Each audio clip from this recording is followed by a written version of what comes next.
Good morning, everyone. In today English class, we are going to start with our continued chapter, lesson number 12, whose title is Flight with Birdie. Okay, so you all have to open page number 113 in your English course book. Okay, so let's start to read it. हमने यहीं पर आपको यहाँ तक पढ़ाया था और यहाँ से आज हमने स्टार्ट करना है. Okay, so let's start to read it. My child, where I took you first was my home.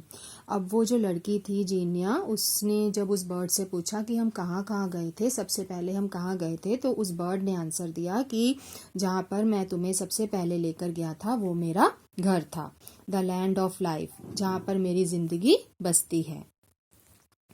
And where we, next page, went next was what human beings have left of my home. और उसके बाद हम जिस जगह पर गए थे वो जगह थी जो इंसानों ने मेरे लिए छोड़ी है. You cut trees to grow food crops. तुम लोगों ने, मतलब इंसानों ने फूड खाने की फसलें उगाने के लिए, खेती करने के लिए ट्रीज को कट कर दिया.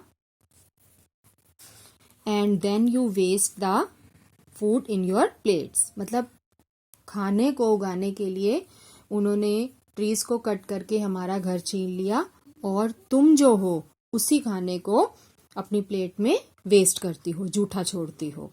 You make dams to generate electricity.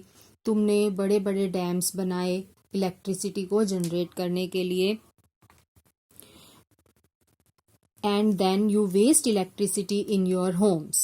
ठीक है, लेकिन तुम इलेक्ट्रिसिटी, बिजली भी अपने घर में वेस्ट करती हो. चीज़ों को, पंखे, जो लाइट होती हैं, ट्यूब लाइट, उन सबको खुला छोड़ देती हो जब घर में कोई भी नहीं होता तब भी.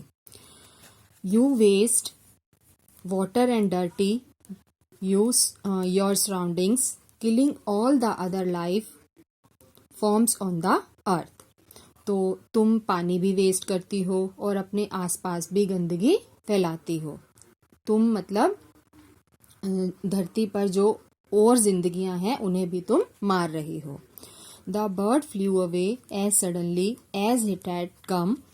तो उसके बाद वो बर्ड उड़ जाता है, जैसे अचानक से उड़ जाता है जैसे ही वो अचानक से आया था. And Zinnia woke up with a start. She was dreaming but it was actually the reality. तो वो एकदम से उठ जाती है, जाग जाती है.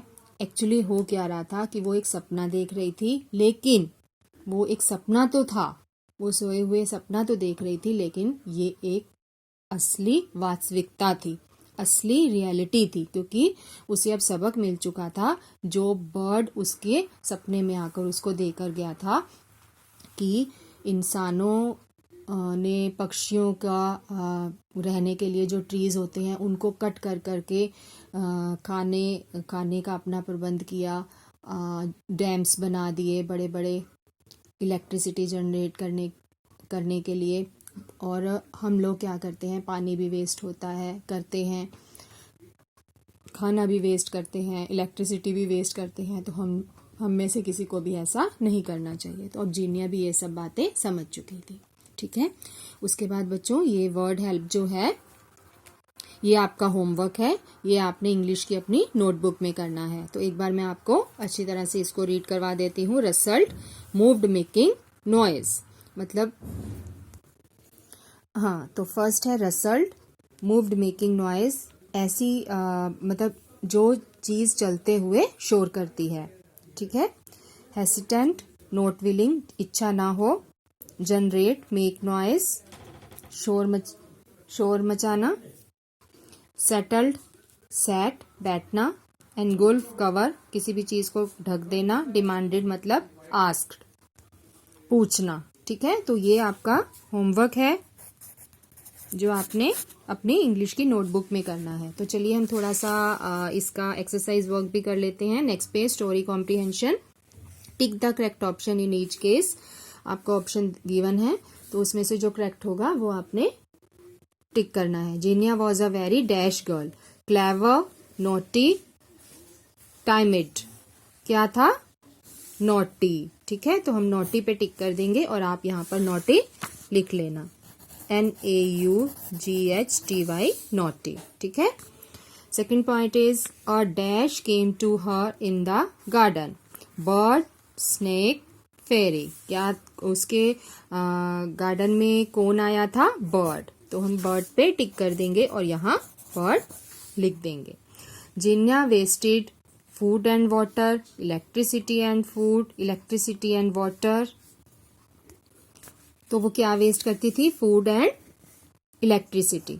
तो यहाँ पर मैंने इस पे टिक कर दिया और यहाँ भी आप लिख लोगे इलेक्ट्रिसिटी एंड फूड। ठीक है। उसके बाद है fourth point, Zinnia dash in the smoke, first breathed well, sneezed, coughed. तो क्या हो रहा था उसको? स्मोक में खांसी हो रही थी ना, तो हम यहाँ पर लिखेंगे कफ्ड पे हमने टिक कर दिया और यहाँ पर लिखेंगे कफ्ड। ठीक है। फिर है फिल इन द ब्लैंक्स। इसमें आपको हेल्प बॉक्स गिवन है, इसी में से आपने यहाँ पर फिल करके सेंटेंस को कंप्लीट करना है। Her mother was dash with her behaviour, उसकी मम्मी उससे क्या थी? बहुत ज्यादा अपसेट थी। तो यहाँ क्या लिख देंगे? अपसेट। ठीक है, परेशान थी ना उसकी मम्मी। सेकंड पॉइंट है Zinnia saw the dash bird, Zinnia ने क्या देखा? Protector bird. तो यहाँ क्या लिख देंगे? प्रोटेक्टर।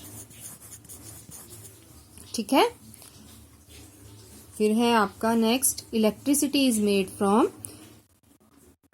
डैम्स। ठीक है, इलेक्ट्रिसिटी किससे बनती है?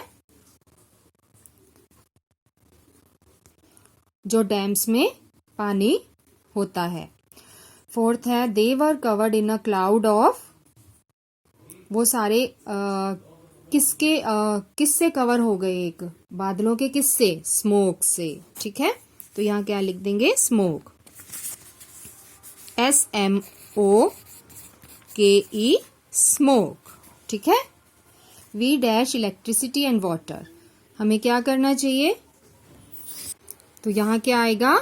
वेस्ट। कि हम क्या करते हैं? इलेक्ट्रिसिटी और वाटर को वेस्ट करते हैं ना, हम में से बहुत से लोग। तो हमें ऐसा नहीं करना चाहिए। तो यहाँ क्या लिखेंगे? वेस्ट। ठीक है। तो नेक्स्ट पेज पे ये हम नेक्स्ट क्लास में करेंगे। हम अब ये करेंगे वोकैबुलरी टाइम।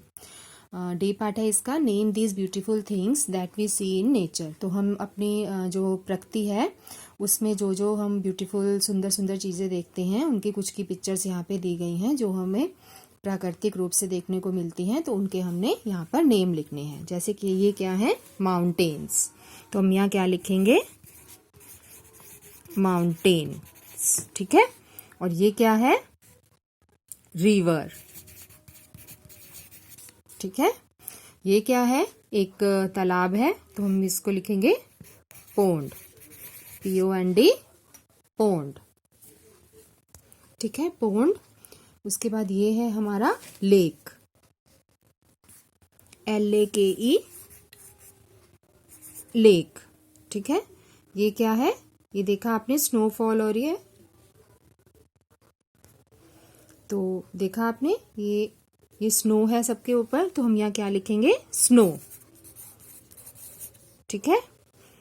और ये क्या है? फॉरेस्ट, जंगल सा है ना ये बना हुआ, तो हम इसको लिखेंगे फॉरेस्ट, FOREST, फॉरेस्ट। ठीक है। Mountains, river, pond, lake, snow and forest. ठीक है। नेक्स्ट पेज पे आ जाइए अब।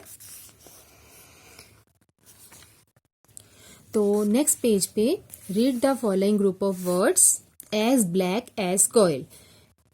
मतलब जैसे आप देखो, जो कॉयल है, कोयला है, वो भी कैसा होता है? काले के जैसा, जैसा काला जैसा कोयला। एज ग्रीन एज ग्रास, जैसा हरा जैसे ग्रास, ग्रास भी हरी होती है।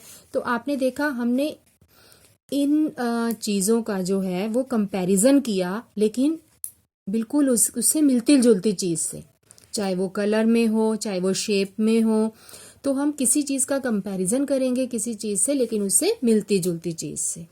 ठीक है, तो ऐसे को हम क्या बोलते हैं? सिमिलीज। क्या बोलते हैं? सिमिलीज। जैसे ये लिखा है आपका, these group of words show a comparison of black to coal, मतलब ब्लैक का कंपैरिजन किया है कॉयल से, क्योंकि कॉयल भी काला होता है, एंड ग्रीन, ग्रीन का किससे किया है? ग्रास से, क्योंकि वो भी ग्रीन होती है। They are called similes. ठीक है, मतलब हमने किसी चीज का कंपैरिजन दूसरे उस वर्ड से करना है, किसी भी ऐसे वर्ड से करना है जिसमें कुछ आपस में सिमिलैरिटी हो। ठीक है, तो चलिए शुरू करते हैं। ये इसका मैं कुछ आपको कॉपी वर्क भी करवा दूंगी नेक्स्ट क्लास में। तो चलिए शुरू करते हैं। आपको क्लू बॉक्स दिया हुआ है, think and choose a word from the box to complete the given similes. ठीक है, तो आपने इन वर्ड्स में से जो करेक्ट होगा वो यहाँ पर सिमिलैरिटी ढूंढते हुए इनको कंप्लीट करना है। As dash as snow, snow कैसी होती है? वाइट। तो हम इसमें से कौन सा वर्ड लेंगे? वाइट। ठीक है, तो यहाँ क्या लिखेंगे? White, WHITE, white. बर्फ के जैसा सफेद, as dash as ice, ice क्या होती है?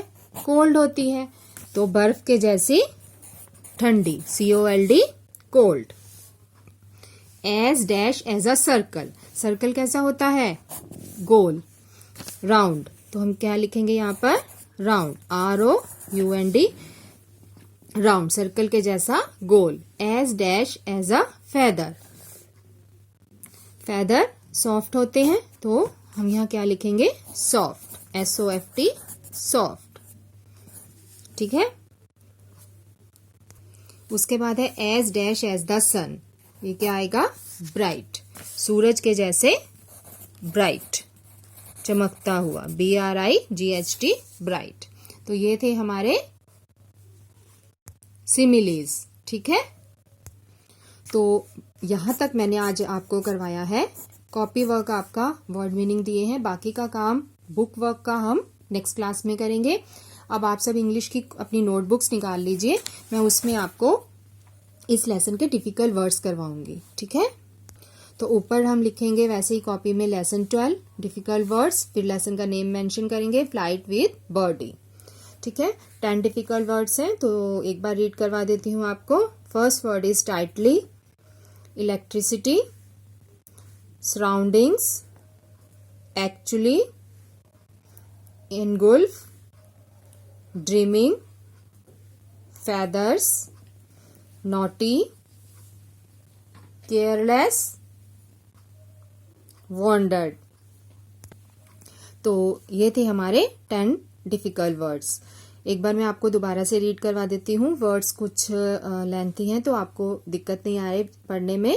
Tightly, electricity, surroundings, actually, engulf, dreaming, feathers, naughty, careless and wandered। ठीक है, तो ये आपने अपनी इंग्लिश की नोटबुक में लिखने हैं और साथ में वर्ड मीनिंग भी लिखने हैं। तो we will meet in next class soon. Till then, जय हिंद। मैं आपको इसका PDF भी भेज देती हूँ।